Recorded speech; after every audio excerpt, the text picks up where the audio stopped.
have to do the introductory trailer. In the morning, we all here really early to the buses and how things work. So we all ended up waiting for about half an hour.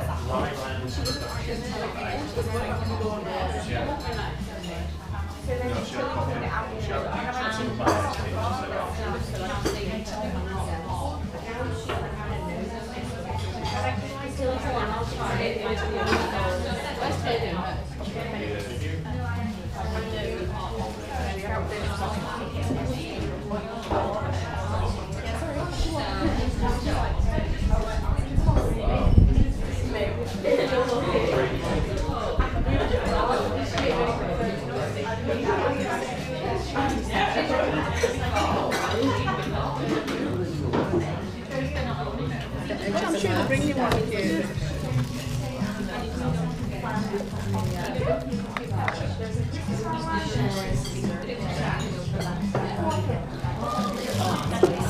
Yeah, they all carry straws in their pockets, don't they? It's very rude not to be given it. Kind of unusual. Yeah, having something like this particular thing. Yeah. People get real picky about, you know, what they put in.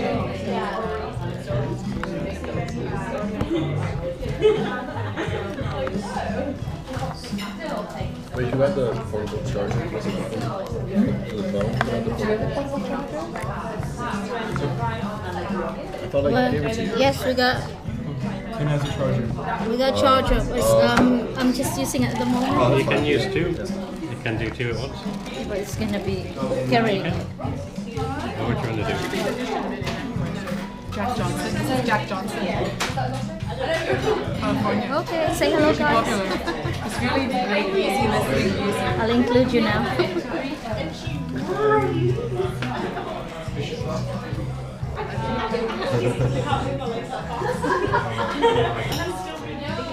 Check it, you know, this country just isn't it?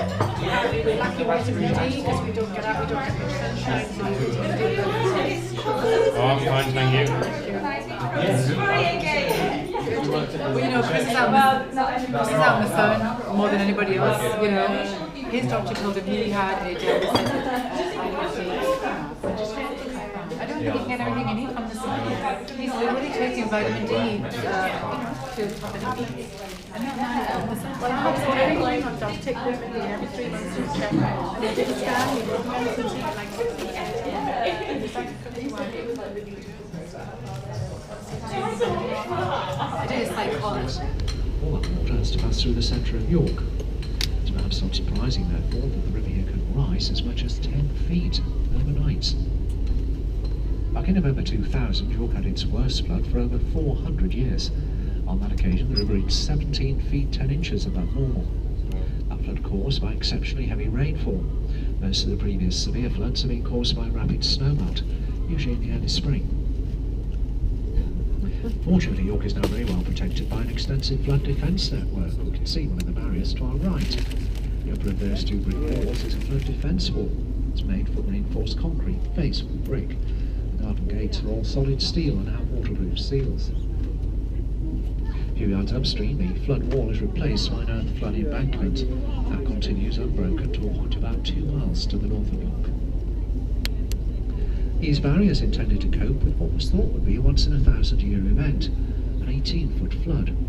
November 2000, the river peaked just 2 inches on the top of the walls. River's looking a little murky today. It's not badly polluted, it's discoloured by peat sediments brought out from the moors. These upper reaches of the river Ouse are actually pretty clean and support a wide variety of fish, including pike, perch, roach, chub, tench, barbel and bream. There's also a lot of eels, as well as the occasional trout and salmon. The river and its banks attract a lot of wildlife. We often see ducks, moorhens, coons, geese, cormorants, grebes and swans. If we're lucky, we occasionally spot a heron, kingfisher, otter or mink. No surprise though, we sometimes see the kingfishers, otters and mink right in the city centre. Kingfishers in particular are notoriously difficult to spot. If you hope to catch sight of one though, I shall do my best to try and point it out.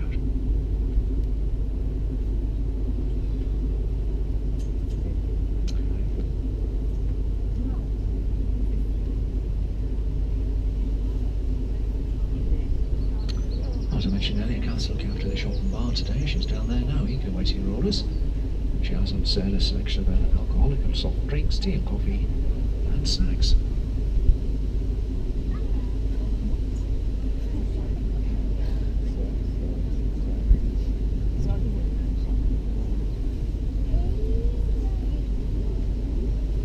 It's a GoPro. Oh, A GoPro. somebody else's Yeah. doing.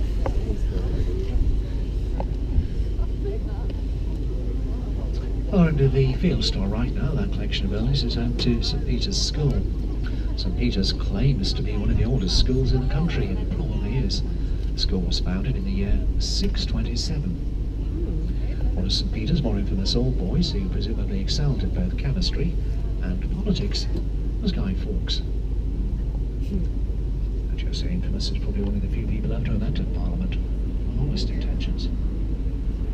St Peter's is a public school. This means that it's a registered charity. Although several scholarships are awarded each year, the majority of the pupils are fee paying. At least the parents are. Fees at the moment are very reasonable, £24,000 a year. That's pocket money, of course.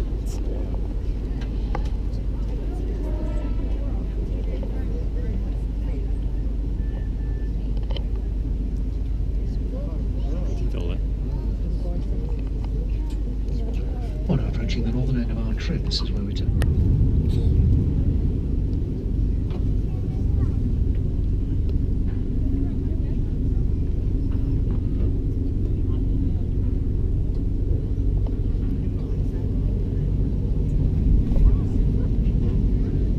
In a moment, over to our left through the trees, we should catch a glimpse of St Peter's Cathedral, Yorkshire. Both names equally correct. Minster is simply a building from which a ministry is conducted, and a cathedral is Oh, I like administration. that. I like Oh, I like boys. that Space and better. Archbishop keeps his cathedral. It's more nice going this way, I Nothing at think. all to do with York's city status. It's west end of the nave that we can see from here. Closest to us are the two west towers, and just beyond is the slightly taller central tower. York's Minster began in the year 1220. It took many generations of skilled craftsmen 250 years to complete the project. The result is the largest building in the city, largest Gothic building in Northern Europe. Minster measures almost a quarter of a mile along its longest axis. Central tower, 213 feet high, that's the highest point in the city. 75 steps up a very steep spiral staircase. It is well worth the effort on a nice clear day like today. It's roomy, you can actually see the Deb constituency. It's coming to view now, but heading to our right, just before that last poplar tree, is a large red grey cream structure that houses part of the National Railway Museum. Opened in 1975, this is now the largest railway museum in the world. There's good stuff to see there, including the bullet train outside of Asia. National Railway Museum, now undoubtedly York's best value attraction. Admission charges have been abolished. Between the museum and the river runs the East Coast main railway line. That links Edinburgh Waverley with London King's Cross. Still one of the faster railways in the country. Shortest journey time by rail between here and the English capital is around an hour and 45 minutes.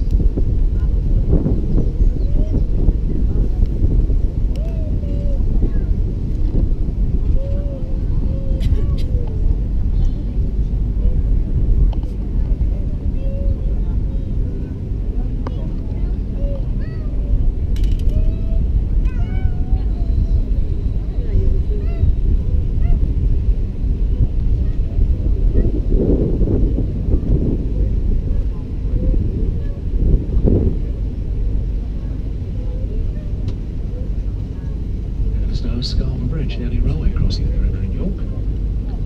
Behind the bridge carriers links York with the East Coast resorts, Bridlington, Filey, and of course Scarborough. Scarborough Bridge was built in 1844, just 5 years after the railways first arrived here. Not everything we can see today though is 170 years old. It stands at the corner of the Museum Gardens.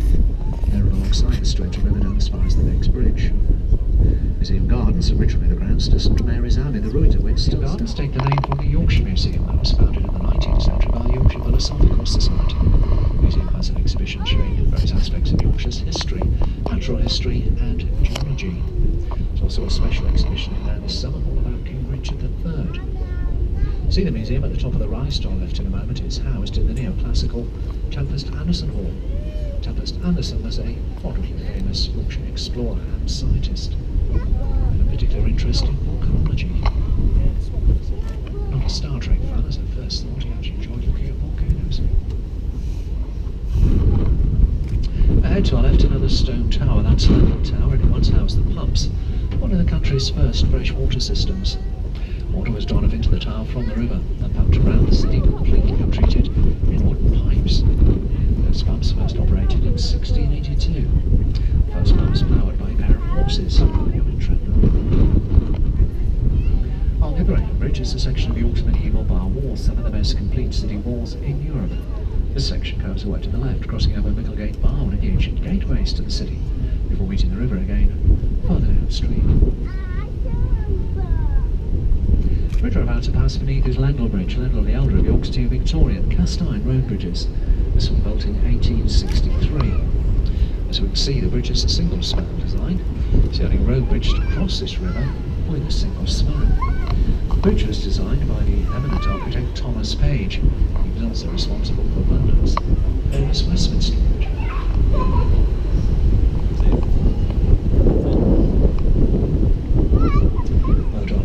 Passing our boat yard. Been a boat yard here since 1840, although some of the buildings on the site predate the yard by over 200 years.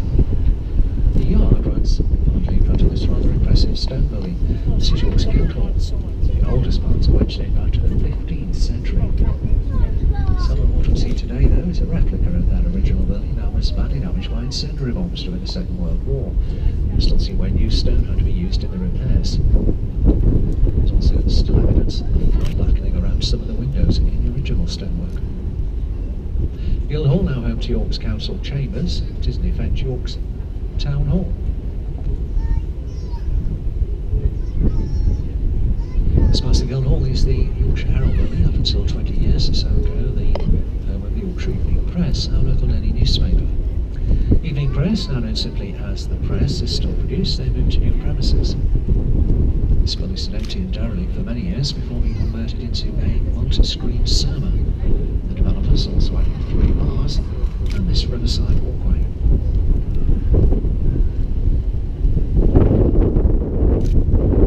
Coming on our right is the Park Inn, one of York's larger hotels, the second tallest building in the city.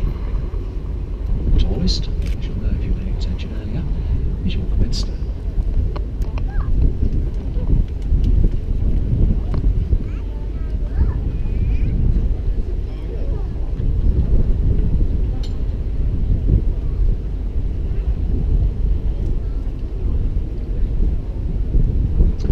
Now is Hughes Bridge, named after the river, of course. It's the oldest bridge to cross the river in the city. This one built in 1820.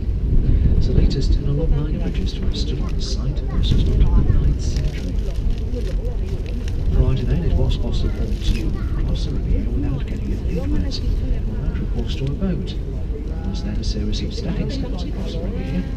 These were the doubling stones, so called because they lay on the Vikings' main overland trade route to Ireland. Notice a number of geese along this next stretch of river. There's 2 varieties here, the grey and brown specimens of greylag geese. Those with the black necks and white face bands are Canada geese. A very small number of the Canada geese arrived in the city about 10 years ago. Must have liked it, they decided to stay and done extremely well. They seem to double in number each successive year. To rather get a number of goslings around this spring, she will be no exception. It's not altogether too surprising when you consider that the only natural predator. Over on the right-hand bank now, what was up until 13 years ago one of the last derelict warehouses on the waterfront, since converted into a company bar and apartments. Queen's Hotel coming up on our right, one of York's newer hotels. Beyond this are 2 more warehouses, these typical of the type that used to line this stretch of the riverbank. These 2 converted into apartments. Small warehouse on the end of the block has for many years now been the home of York Sea Cadets. Much is sailing through what used to be the heart of the old port of York.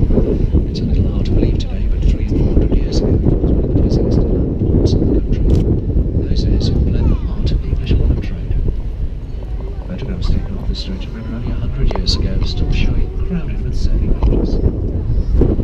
Its importance as a port has declined very rapidly over the last 40 or 50 years, maybe of course due to the increased use of road transport. Indeed, aside from the passenger traffic on the line rail, there is no longer any commercial use of the river here.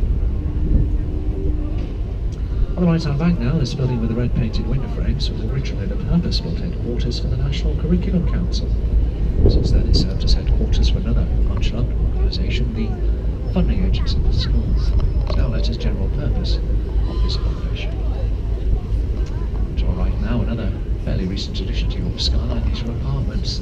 The only apartments, the building with the brown balconies, was developed by York City Council. They provided 35 sheltered homes for older people.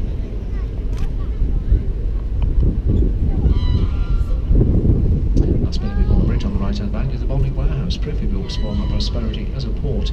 It's where imported goods offloaded here would have been stored until such time as the appropriate local taxes on them had been paid. Bonding warehouse served as a pub up until November 2000. It was badly damaged in those floods, never reopened. It was finally acquired by a development company just last year. They converted it into office accommodation and luxury apartments. I do mean luxury, the lucky new owners will each have got very little, if any, change from £1 million.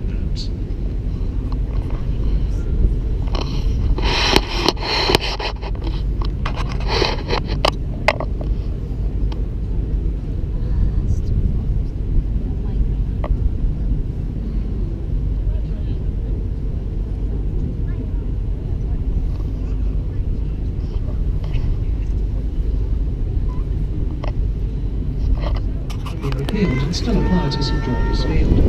One, for instance, allows the women of York having their washing out to dry between the trees. Another allows local farmers to bring their cattle and sheep to graze. And yet another allows the men of York to come out and practice their archery. Indeed, if you're aged over 14 and live in this city, it's still technically an offence not to practice your archery at least once a week. It is well worth sharpening your archery skills, as there is another bylaw in existence that allows any citizen of York who's in possession of across his spokesman to shoot him dead, as long as he's within the city.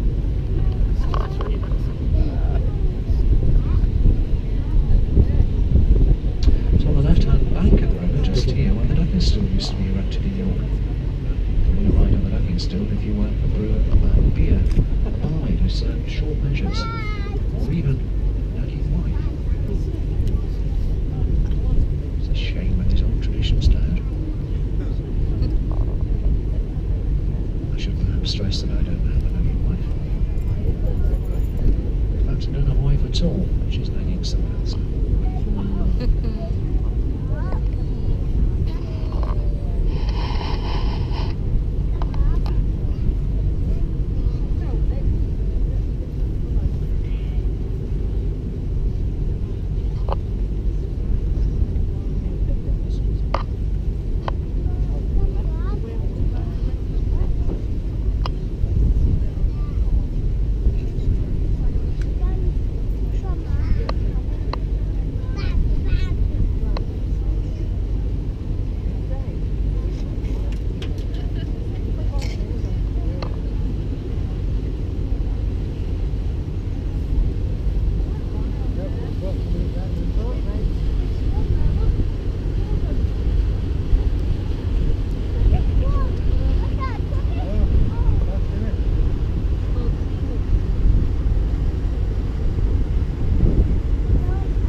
Spanning the river, coming into view ahead of us, hopefully, will be York's newest river crossing, the Millennium Footbridge, finally opened in the spring of 2001. The bridge is intended for use by pedestrians and cyclists, so it's perhaps appropriate that the inspiration for the design was a bicycle wheel. Indeed, the bridge operates on very similar engineering principles. The fine stainless steel arch, which if continued would form a perfect circle, is the brim. White ropes that support the deck perform a similar function to the spokes in a traditional bicycle wheel.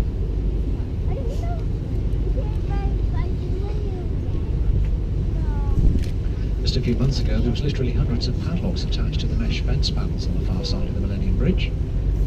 These were love locks, the idea being that you scratch the initials of yourself and your partner on a lock, attach the lock to the bridge and then throw the key into the river. This apparently guarantees that you remain together for all time. Fortunately, an official from the City of York Council's Ministry of Misery got wind of this practice and decided the locks posed a health and safety risk. An operative was dispatched with some bolt croppers to remove the affecting items. Presumably now the post office having to take on extra staff to deal with the volume of Dear John letters and divorce petitions. Oh, now at the southern end of our trip, this is where we turn around for the second time before making our way back towards the city centre. Were we to continue further on downstream, very soon we leave the city behind us, with them sailing through open countryside. After passing the villages of Bishopthorpe, Navan and Acaster Morvis, and arrive at Navan Locks. Navan Locks, the only locks between here and the sea. Consequently, beyond the locks, the use is tidal. It meanders through the countryside, passing through the towns of Selby and Goole, and eventually flows out into the Humber Estuary. The Humber Estuary meets the North Sea at Spurn Head. Spurn is a total distance from York of about 80 miles by river, although in a straight line, it's less than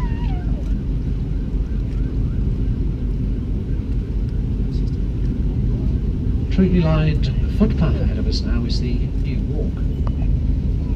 Very little new about it. It's been called that since it was laid down at the beginning of the 18th century. New Walk extended during Victorian times when it became very popular. The place to be seen on fine summer afternoons.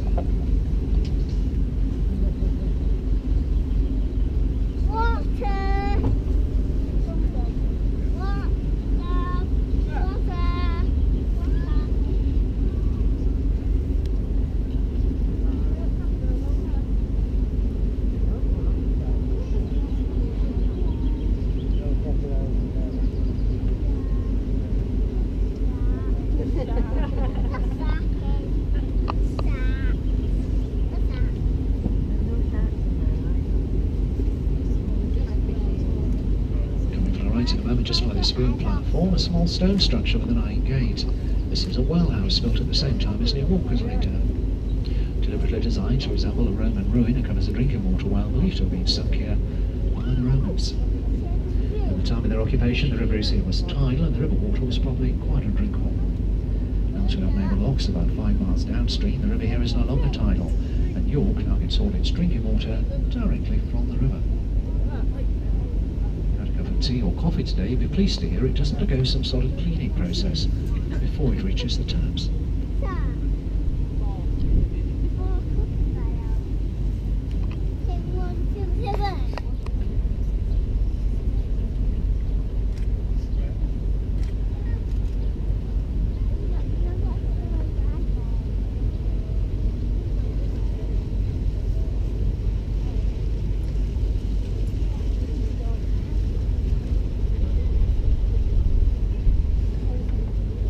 Two barges up ahead to our left have all been converted for use as houseboats that permanently moored here.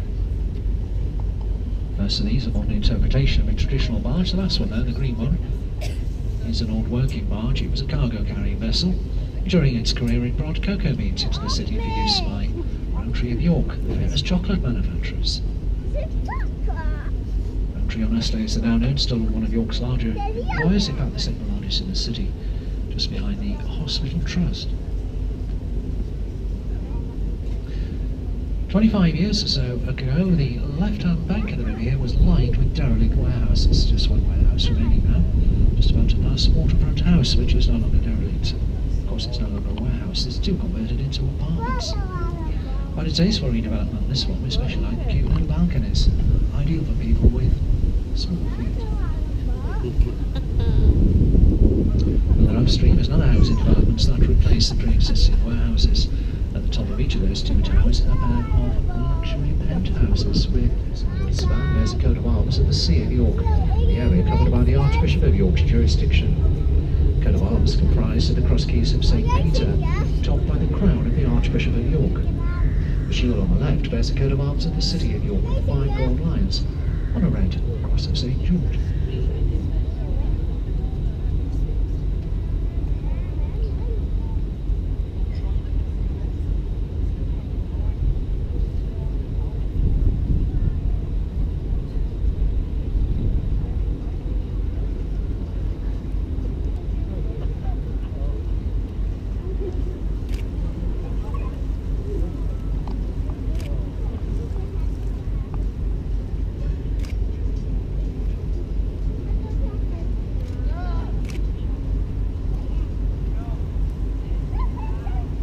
As we clear Scullergate Bridge, have a look through the trees to our right, you can catch a glimpse of Clifford's Tower side. It's an earth mound. That mound was thrown up by William the Conqueror shortly after 1066. Clifford's Tower was the keep and is now practically all that remains of York Castle. Well, in just a moment we'll be making the first of our 2 stops in the city this cruise. This first stop at our King's State landing is convenient for the Castle Museum, Norfolk Viking Centre, York Dungeon, Clifford's Tower, Shambles, Coppergate Shopping Centre and Fairfax House.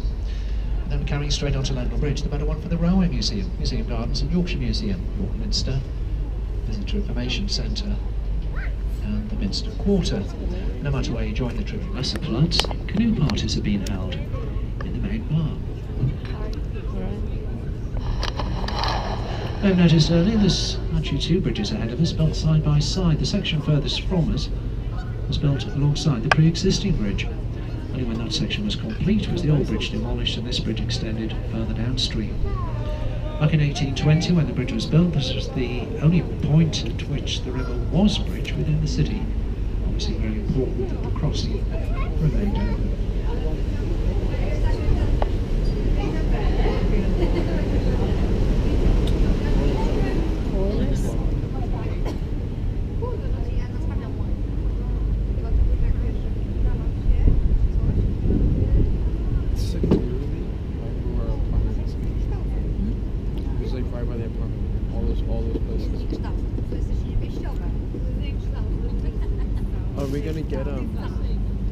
Passageway to the old stone wall to the right of the security room date back to the days when York was a busy inland port.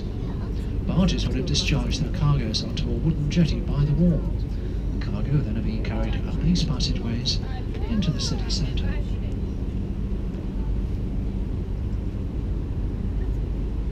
Up ahead to our left now, the large white building is the national headquarters for Aviva Life Assurance. Built originally for general accident. You may recall they merged with Commercial Union to form CGU. CGU went on to join with Norwich Union, but Norwich Union changed its name to Aviva. This is the largest limestone structure to have been built in the city since the Minster. Design of this building intended to reflect various themes in York's medieval architecture.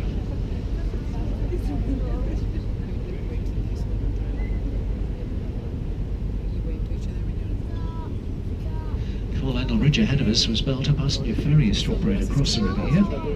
The ferryman and his family lived in a round stone tower. That still stands just through the bridge on the left-hand bank. Of course, the day the bridge was opened, the ferryman was out of a job. To compensate him for his loss of earnings, he was awarded £15 in a horse and cart by the City Corporation. Quite generous compensation by the standard of the time, and certainly more than I could expect when I eventually hang up the high sextant.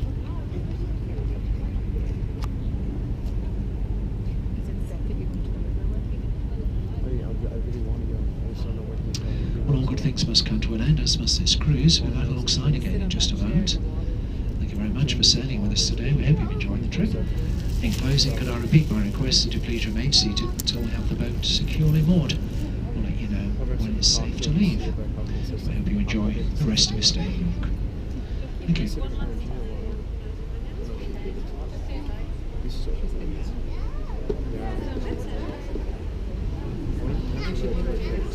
Today, 2 days.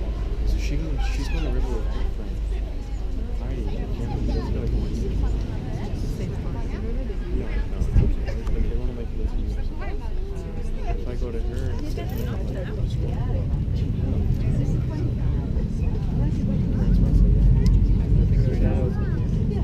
Hi guys.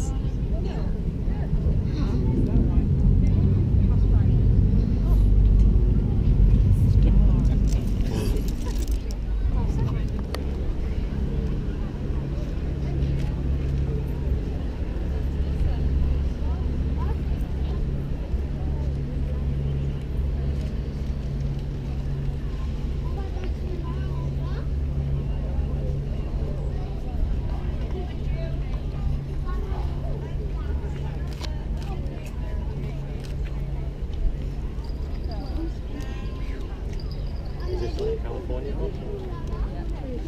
Inland California. No, I'm not.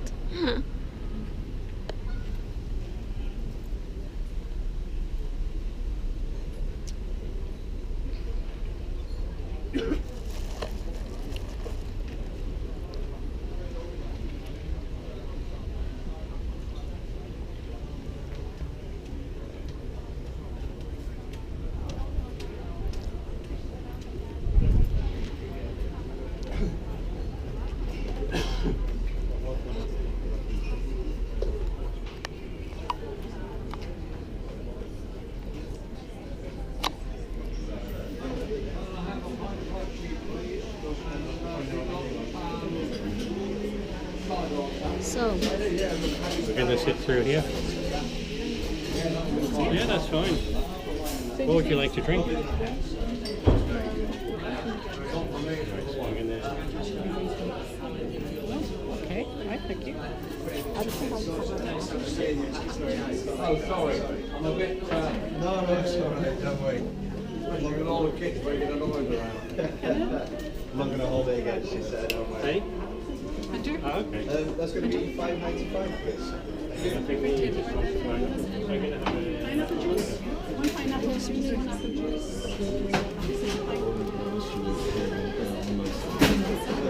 Thank you very much.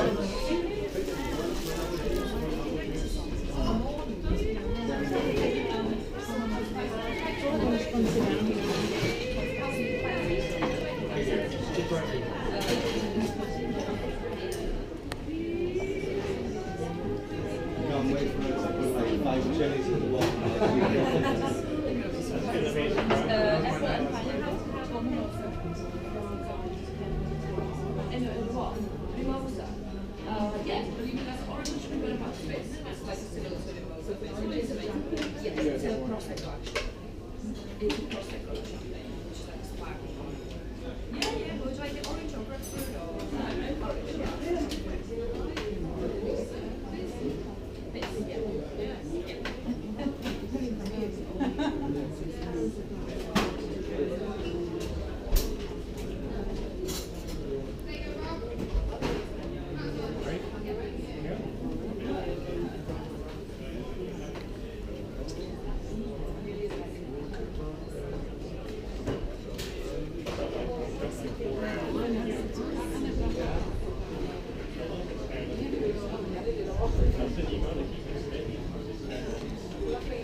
There's someone to fix this thing.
We've got some interesting things going on the walls.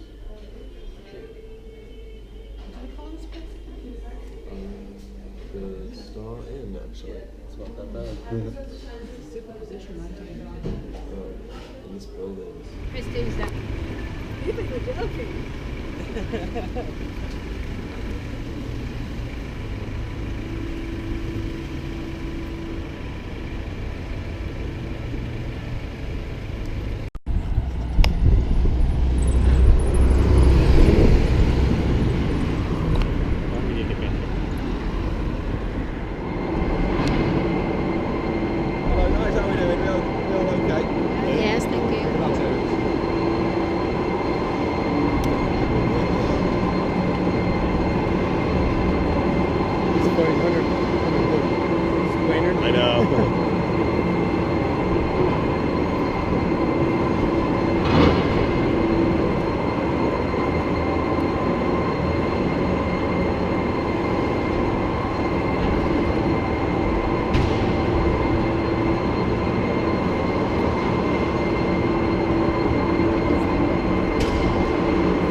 signature move. Well, it always does It's that. a signature move. It's a sassy move. It's a sassy move. Yeah, that all the time. That's You what do she says on this the and you end. fix your collar. That's what she says on the end. She can do her moves. Or she's in the middle, she'd be like, get out of my way. That's funny. What are you getting, Mom? What are you getting?